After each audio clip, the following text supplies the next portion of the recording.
Hi, this is Bernardo Badillo, and welcome to the FSF PopCast. The show that became the little show that could almost.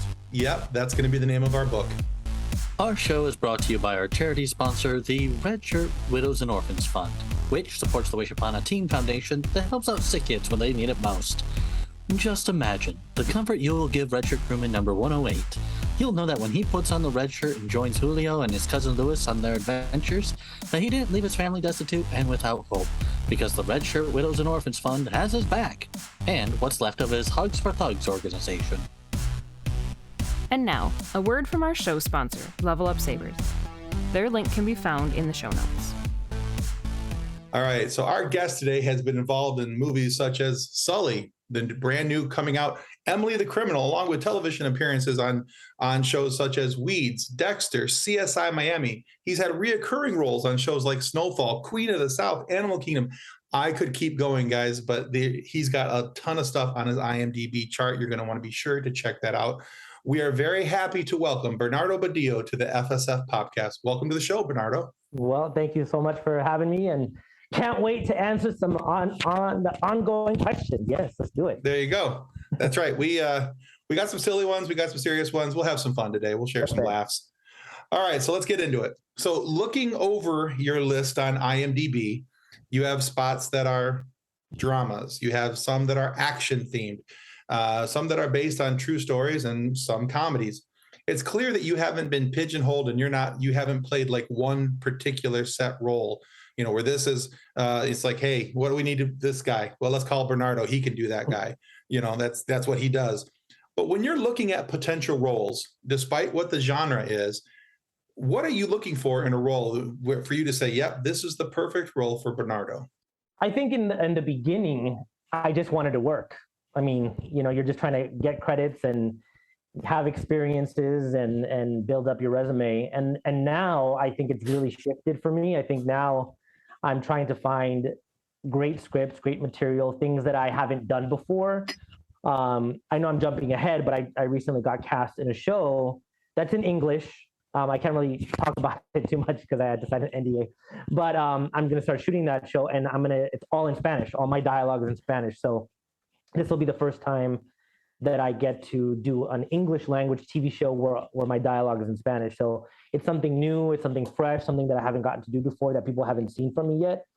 So for me, it's just about expanding what I can do, expanding what people think of me as, and also even just trying to get into more comedy, because I generally tend to get cast in drama or more serious roles. So now I'm really, you know, gravitating more towards comedy and really just, you know, finding also the humor in dramatic roles. I think that's been a key to not just the way in, but also my success is that I always try to find humor in my drama. So I think it's a combination of things, but yeah, I look at what I can do differently, what I can bring that's new and fresh, and look at the script or material in a different way. Excellent. That's a great answer. So is there one that you feel yourself gravitate to more than others, that you feel like this is a natural role or type of role or genre that you like to work in, where you're like, you know? I will say that this role that I just did for Emily the Criminal felt the most like myself. I felt like I wasn't really acting. I felt like it was just my voice, my energy, my vibe, and it was written I just felt like it was written for me.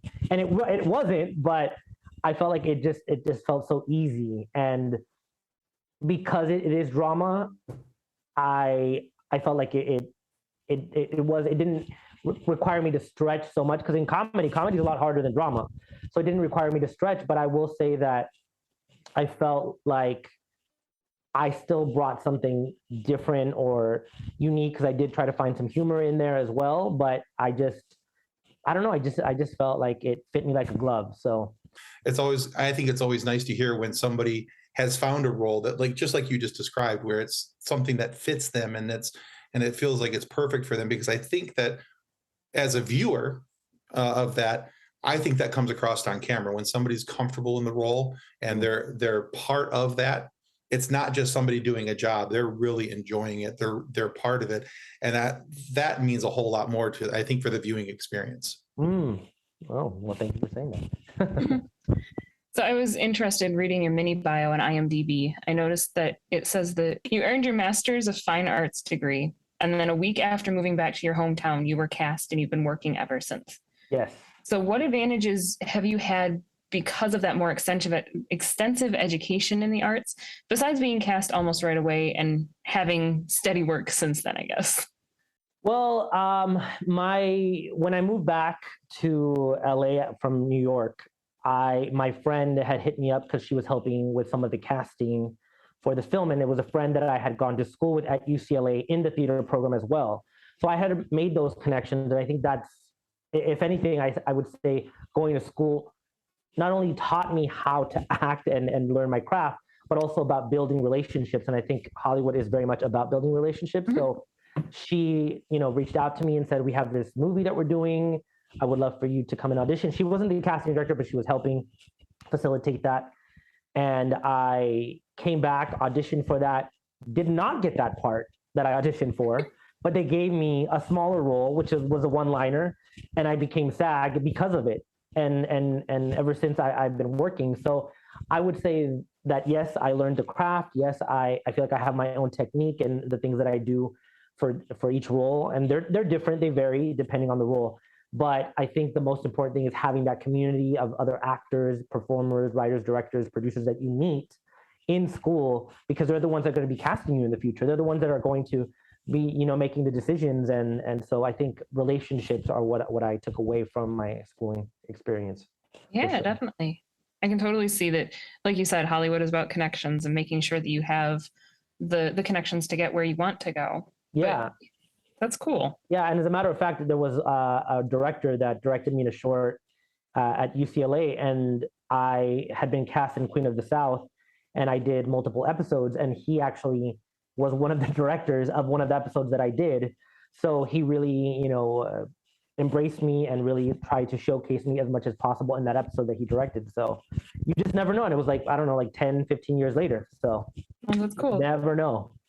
So now your role in Sully, you trained with a Navy SEAL to be able to portray the NYPD Scuba Diver. Mm-hmm. And so what did your training consist of? And tell us about that experience and what did you learn from it? Okay. Well, I will say it was minimal. I'm not gonna lie and say that we trained for weeks on end, because it wasn't.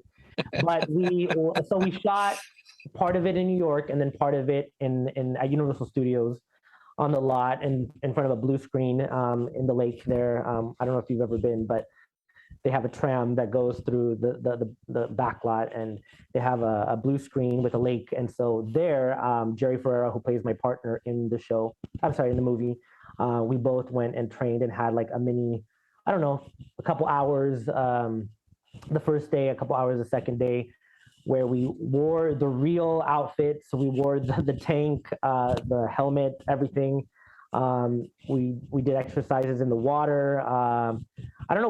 We really just got in there, but of course we didn't dive from the helicopter. That was a stunt person. I wish. And just learned just different tricks and tips, because it does get really, really hot. Obviously, when you're in the water, it's a lot easier because you have that huge tank that's about 50 pounds.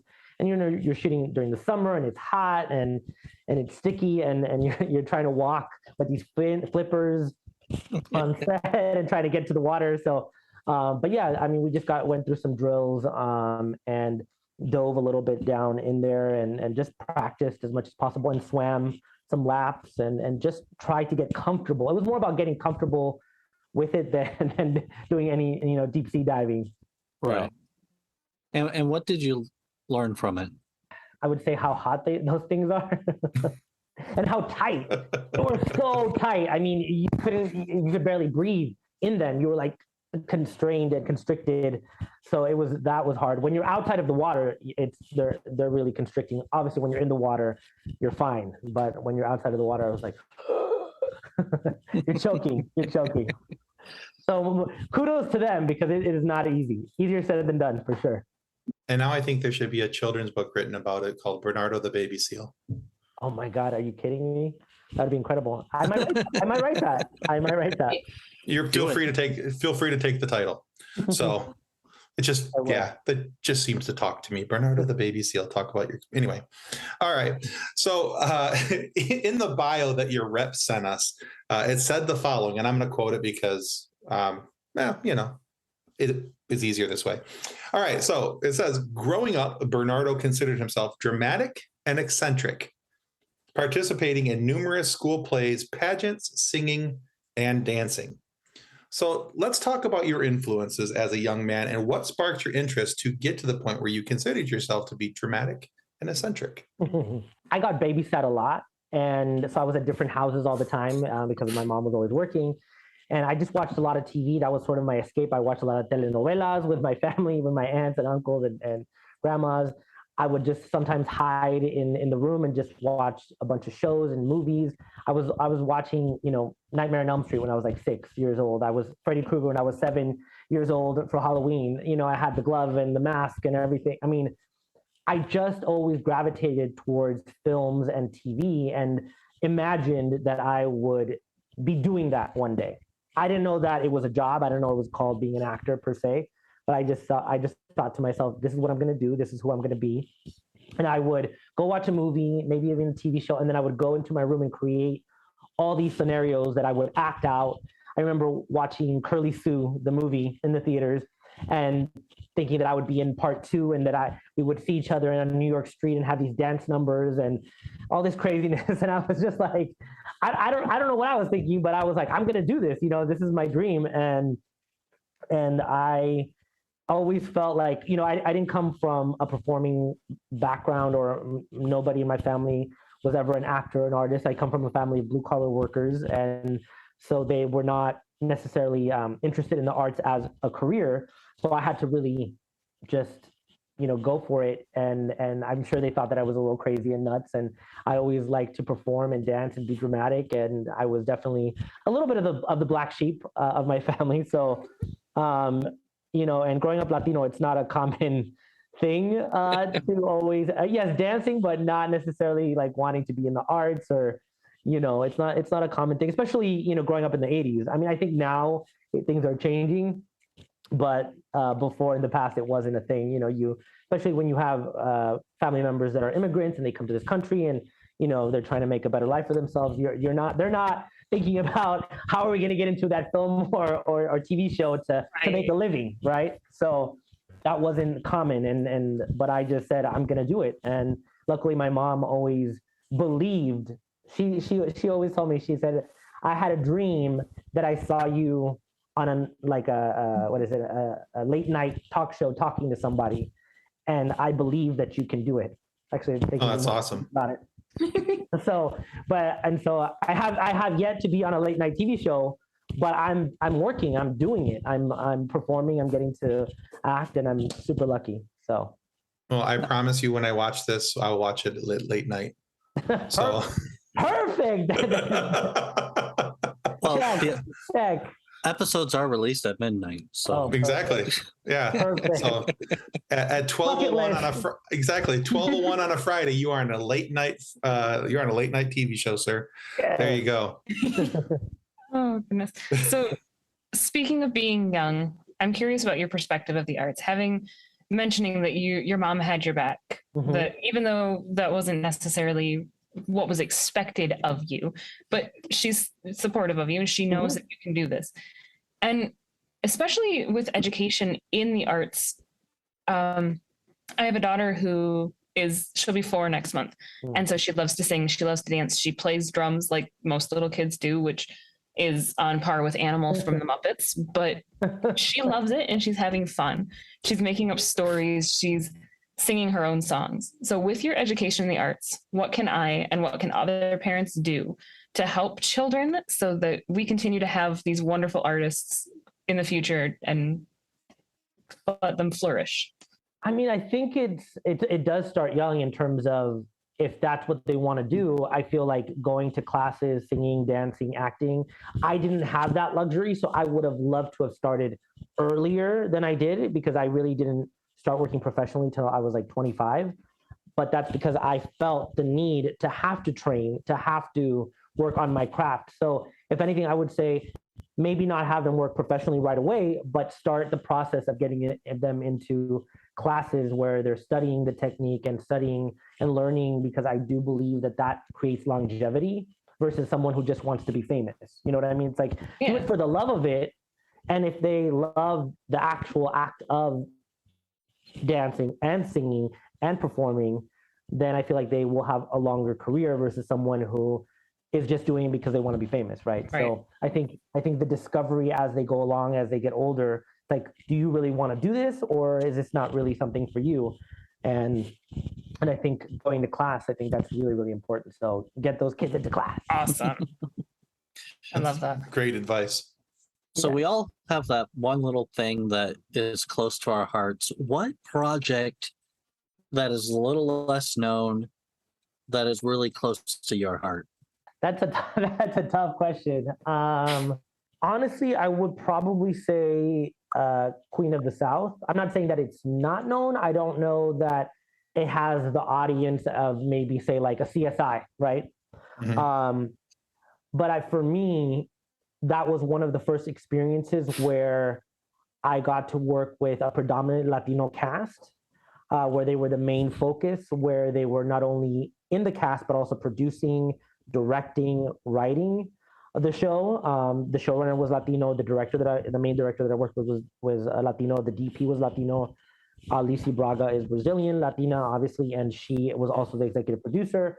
So for me, seeing that, I was just like, yes, this is how I envisioned the world to be and the arts to be, but knew that it was a challenge and didn't know how long it was going to take for me to see that around me. So for me, I think that experience was great. On top of getting to that season, they shot everything in New Orleans. So I got to travel to New Orleans and shoot there and go down to Bourbon Street. And I got to, I think, travel there like 4 times, I think, and just enjoy the shoot and enjoy getting to know these incredible castmates. And it was just such a great experience because I felt like they made me feel important and part of the cast, not just a guest actor in the cast.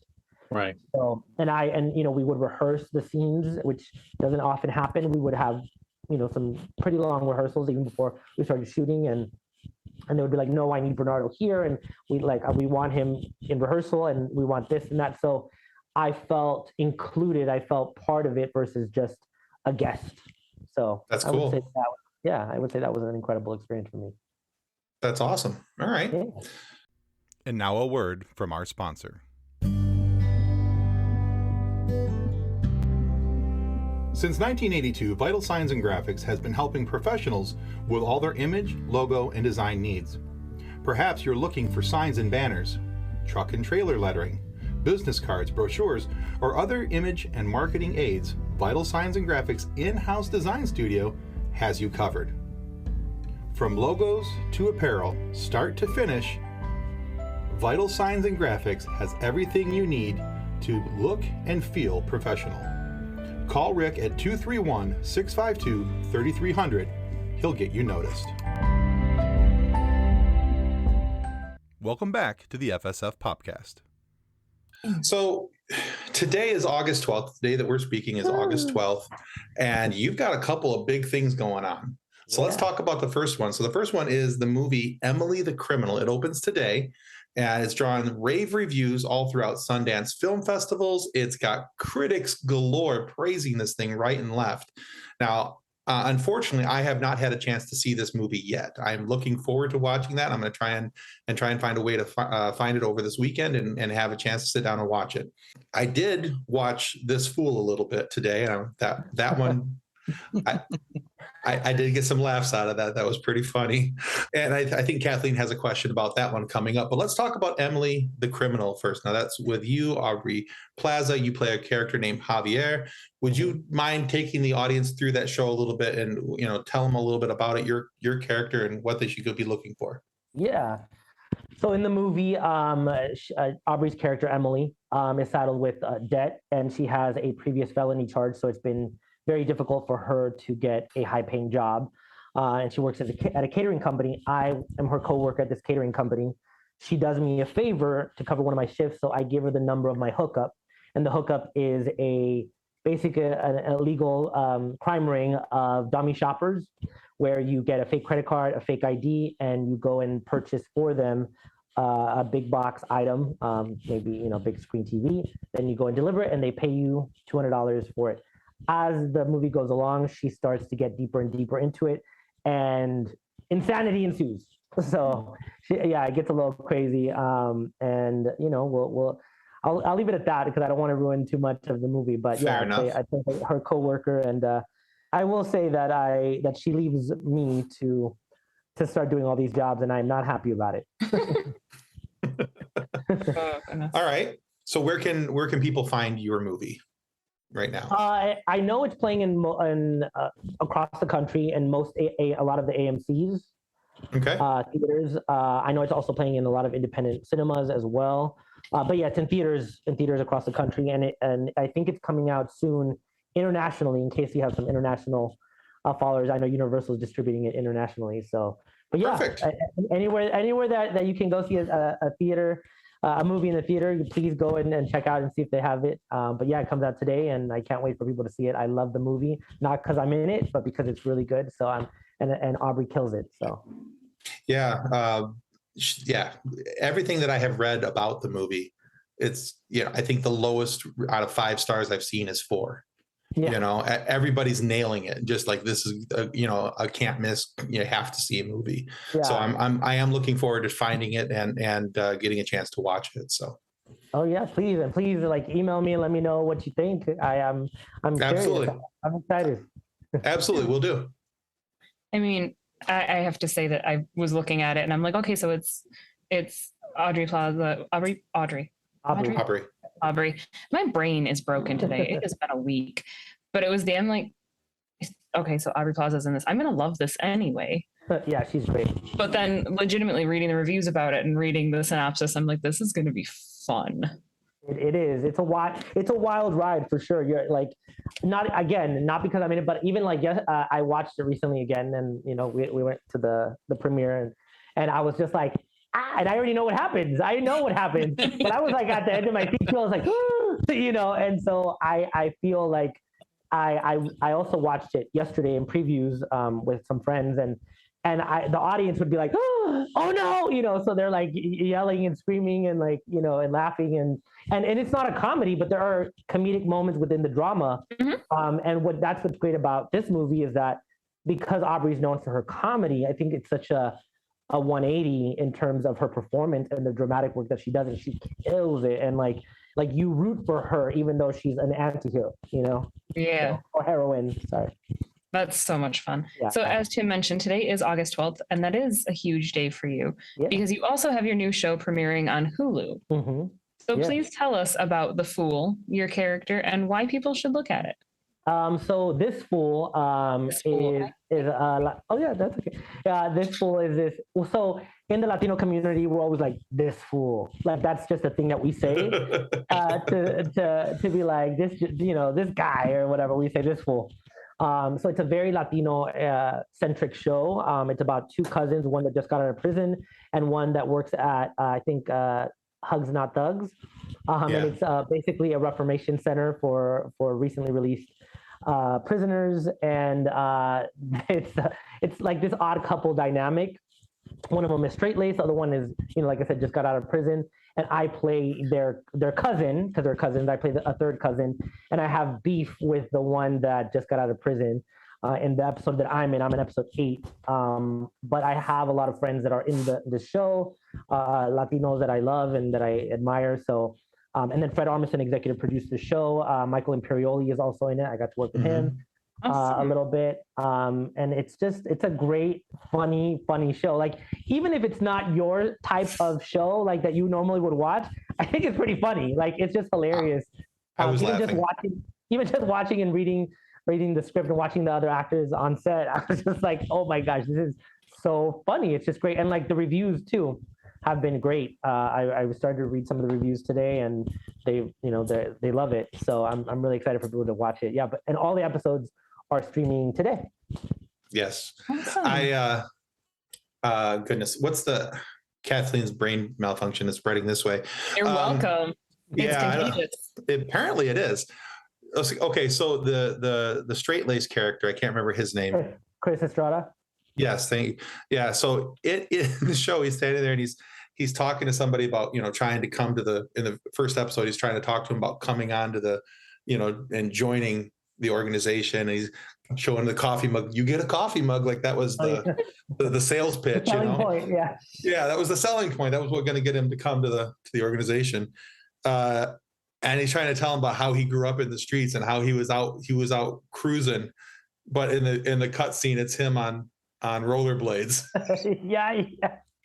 And how he's, how he was so cool and relaxed during a drive-by, but in the cutscene, he's hiding behind a car. Yeah.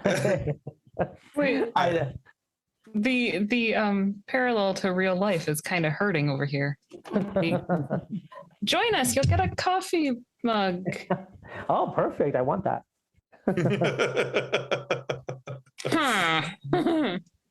But yeah, no, it's funny. I actually, oddly enough, like I auditioned for like 4 different roles on that show. So, and then I got this one. So I was like, all right. So I got to read a lot of the scripts, and it is pretty insane. Yeah, I had found it to be quite amusing so far. So. Oh, good. How far are you? Episode 1, 2? I've finished episode 1, started episode 2 today. Okay. So in between all my other errands and helping out with my in-laws, that was as far as I got, but I'll be watching more later. Yeah, no, thank you for watching. I appreciate it. I skimmed the first episode just before you logged in. So. It's nuts, right? It is. It is an after I gotta bedtime. go through and watch it. Yeah. It is an after the kid goes to bed tonight. That is on yes, my it watch is. list. Yeah. You might want to watch. It is TVMA, so you may want to wait until the tiny human has received her nights. I need her to be unconscious. Yes. For sure. So you had mentioned when you were younger, you watched a lot of TV and stuff like that. And our show, we talk about a lot of different fandoms, such as Star Wars, Star Trek, Stargate, you name it, like all the stars that are in other stars too. Where do you, like, end of day, you're not doing anything, just relaxing, where do you like to hang your fandom hat? I like Resident Evil. I just watched the new Resident Evil show. I loved it. It was so good. I was like, yes, they did that right. Because I watched a lot of the Resident Evil, let's just say, but they're not all good, or they're okay. But this show, they killed it.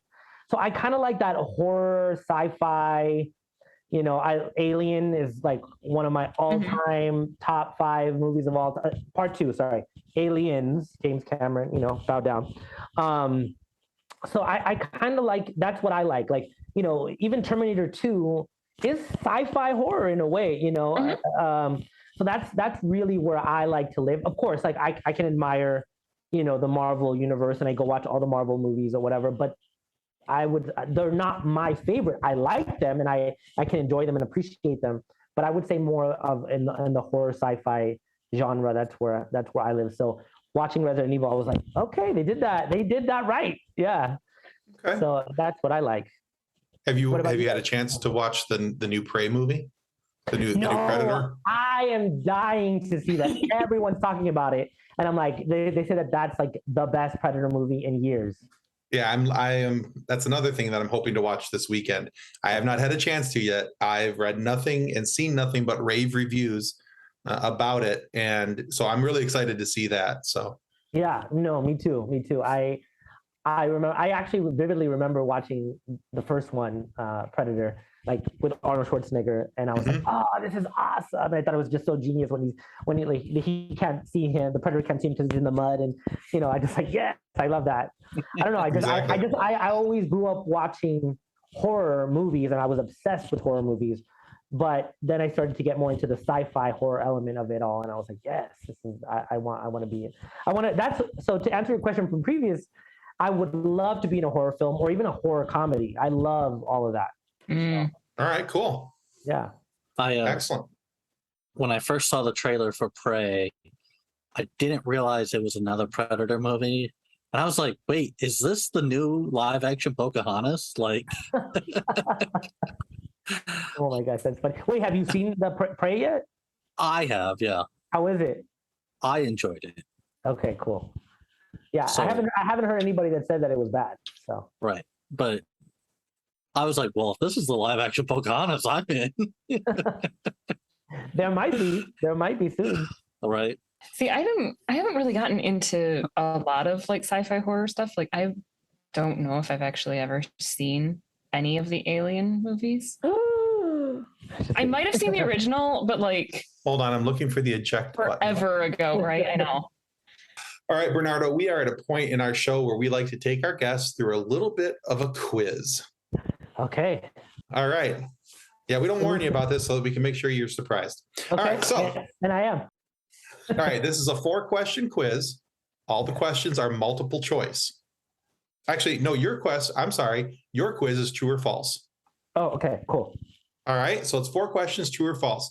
If you get 3 of the 4 questions correct, we would like to send you this book that one of the other 2 co-hosts is going to hold up because I'm traveling. Today. Because I am traveling and I don't have it. You didn't remind me before today. You're right. I didn't. I have That it. book right there. It's called Custodians of the Cosmos. It's written about a young man who wanted to join something quite like Starfleet from Star Trek, but not Starfleet from Star Trek, so we don't get sued. Anyway, or that the author, Drayton Allen, doesn't get sued. No, this is not our problem. But, okay, so that's your prize if you get 3 of the questions right. However, if you only get 2 of the questions or less correct, we take your picture, we make a meme out of you, and we put you in our 205,000 member Facebook group. Oh, maybe I want to be a meme, but we'll see. Yeah, well, you wouldn't be in bad company, that's for sure. I mean, not to belittle the book by any means, but a meme is always great. There you go. All right. All right. Let's do So it. this is 4 questions. The quiz is called "They Didn't Sully His Name." It's all about the movie Sully. Oh, Lord. Okay. You can do this. Did you use the word consequence? No, I'm sorry. That's it's in the contract. I have to say it. If you get 2 or less questions correct, we make a meme out of you. We put you in our Facebook group, and that's the fun sequence. Thank you. There you go. When you make up a word like consequence and then you don't use it. I was wondering why he's waiting so long for me, and he's like, "Are you going to say it? Are you going to say it? Are you going to say it?" Question 1. This is the first collaboration between Tom Hanks and Clint Eastwood. True or false? False. It was true. Oh. Okay. All right, 0 for 1. What if I get all of them wrong? Oh my gosh. Okay. We make multiple memes. Okay, perfect. Well, I love a good consequence, so. All right. Question number 2. This is the only role where Tom Hanks plays an aviator. True or false? False. That's correct, because he's also an astronaut pilot in Apollo 13. Yes. Sully Sullinger was not supportive of this film and wished it hadn't been made. True or false? False. Correct. All right, so 2 correct, 1 incorrect. All right. It's meme or book. Okay. The real Robert Rodriguez is actually in the film reenacting his helicopter jump. True or false? True. That is That's correct. correct. And you get a book. Yay! Oh, that was close. That was close. But I knew the other one, so I was like, okay, those are really the idea. Well, Bernardo, thank you so much for being on the show today. Where can our listeners go to find out more about you and about your works? Yeah, they can go to my Instagram, which is actor Bernardo Badillo. And then they can also go on my regular Facebook page, which is Bernardo Badillo. It is my personal page. So they can go check my stuff out there.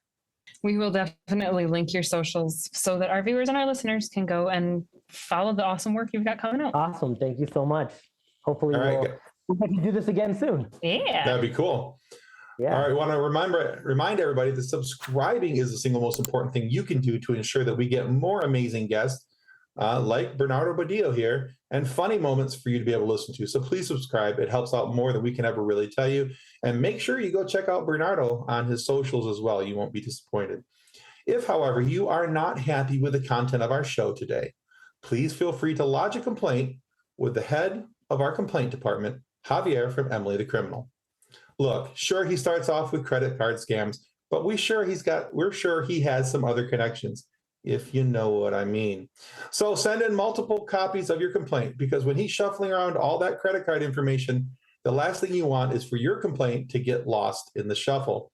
But we can promise you, if he sees it, someone's going to need new kneecaps. Thanks again, guys. Yes, thank you for having me. I appreciate it. Thank you. This was a lot of fun. Yeah, Thank you, Bernardo. Of course, of course. Pleasure meeting you guys. All right, guys, that's going to conclude us for the FSF PopCast. Bye-bye. Ciao. On behalf of the rest of the hosts of the FSF PopCast, we want to thank you for listening to this episode.